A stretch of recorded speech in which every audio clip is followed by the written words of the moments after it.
Hey man, thanks for checking out Billy the Kid Adventures. Join me as I take a look at St. Rocco's Festival.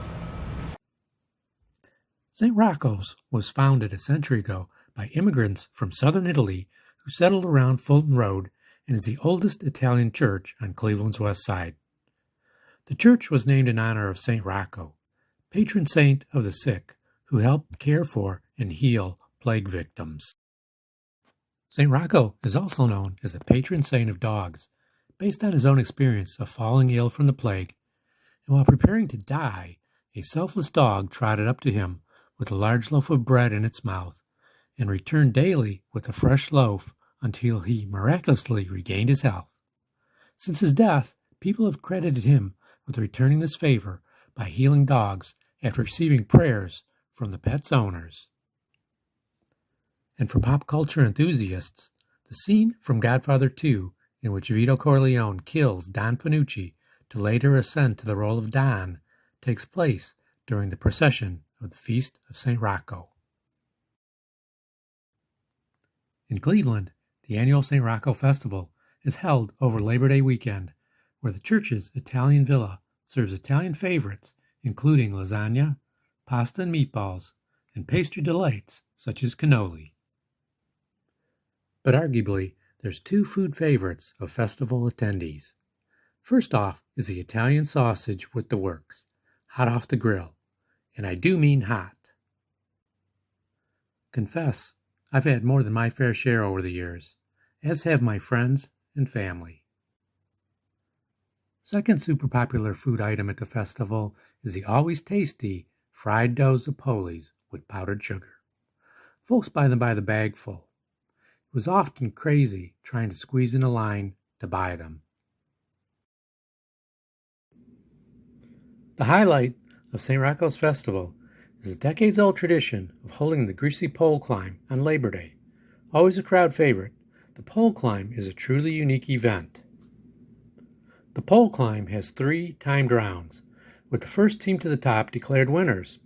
The first round is limited to 4 climbers per team and expanded to 5 climbers the last couple of rounds. Grasp the pole's metal V at the top, and your team wins some prize money.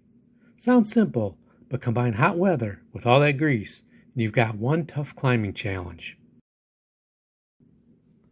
And how much grease are we talking about? Lots. Literally slathered on by the bucketful, as you can see.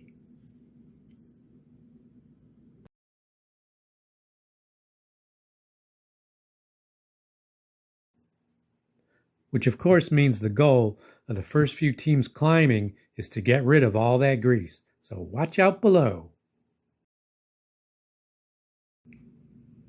Teamwork and experience come into play climbing the pole. While watching the event, you'll quickly see the novice teams versus prior participants. Team St. Rocco, half a century ago, used to practice on dry telephone poles at nearby Trent Playground in the summer heat. Having a sturdy person on the bottom supporting one's teammates is critical, along with snug-fitting attire that's also easy to grasp onto. Many often use burlap and duct tape. Many participants dress in layers, removing their outer, grease-soaked clothing after a round of climbing. Having great climbing skills often decides who wins and who loses. Dealing with a slippery pole while climbing over multiple teammates is challenging, to say the least.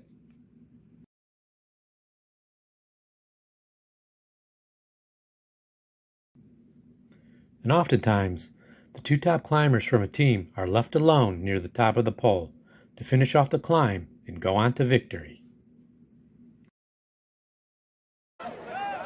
Putting it all together, perennial St. Rocco pole climb champions, Team Dempsey, shows how it's done, almost making it look easy.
And as they often do, Team Dempsey waves to an adoring crowd below after another victory.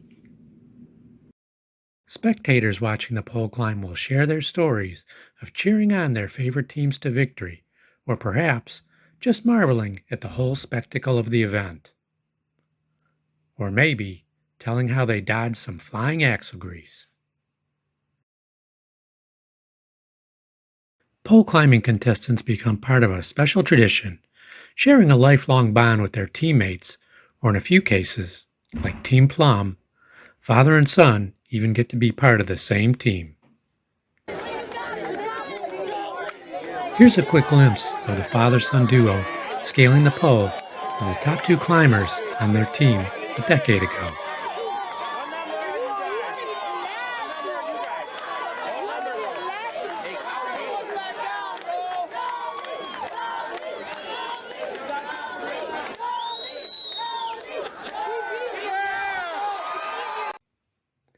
Thanks again for checking out Billy the Kid Adventures and my St. Rocco Festival video.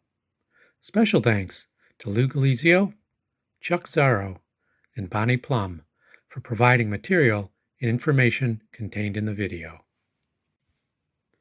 For more adventures, links are below for my videos Cleveland, Bomb City, USA, and Cleveland's Guardians of Traffic, along with my graphic novel, Hey You Punks, about growing up on Cleveland's gritty near west side.